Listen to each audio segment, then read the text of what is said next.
हाँ तो प्यारे बच्चों, आज हम सुनने वाले हैं जादुई टोकरी की कहानी। साक्षी एक बहुत ही अच्छी लड़की थी। उसे सभी जानवर से बहुत प्यार था। वह किसी भी जानवर को किसी तकलीफ में देखती तो उसकी मदद करती थी। साक्षी के घर में बहुत सारी टोकरियां थी।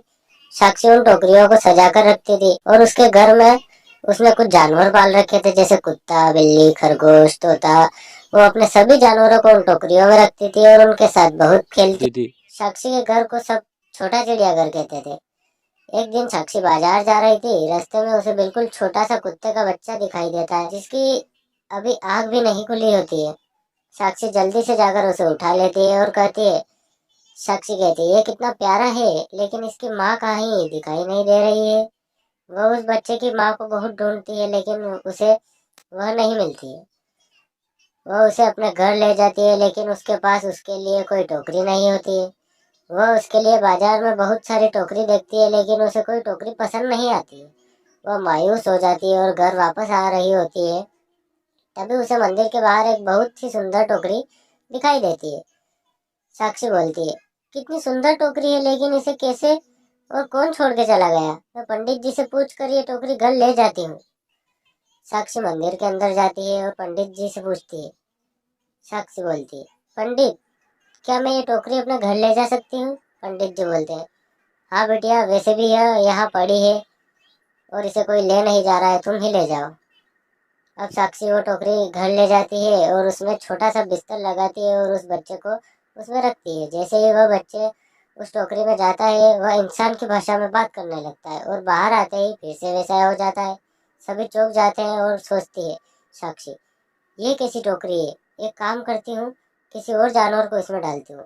साक्षी अपने बिल्ली को उस टोकरी में रखती है। जैसे ही बिल्ली उस टोकरी में जाती है, वह भी इंसानों की भाषा में बात करने लग जाती है। अब साक्षी समझ जाती है कि ये टोकरी का ही कमाल है और साक्षी उस टोकरी को संभाल कर रख देती है और उसे डॉगी के लिए दूसरी टोकरी तैयार करती है। लेकिन जब भी साक्षी को किसी जानवर से बात करनी होती है, साक्षी उन्हें उस टोकरी में डाल देती है। साक्षी को बहुत अच्छा लगता है जब जानवर साक्षी को अपने मन की बात बताते हैं। एक दिन पड़ोसी साक्षी को अपनी बिल्ली और सभी जानवरों से बात करते देखता है। वह सोचता है, साक्षी के पास जो जानवर है वह बोल सकते हैं। पड़ोसी, क्यों ना मैं इन जानवरों को चुरा कर चिड़ियाघर में भेज दूं।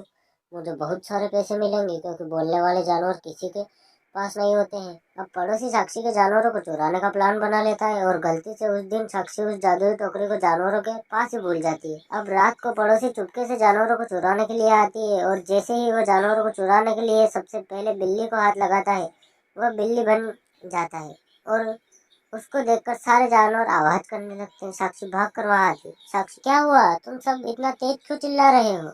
इतने में उसकी नजर दूसरी बिल्ली पर पड़ती है और साक्षी सोचती है, ये कहाँ से आई?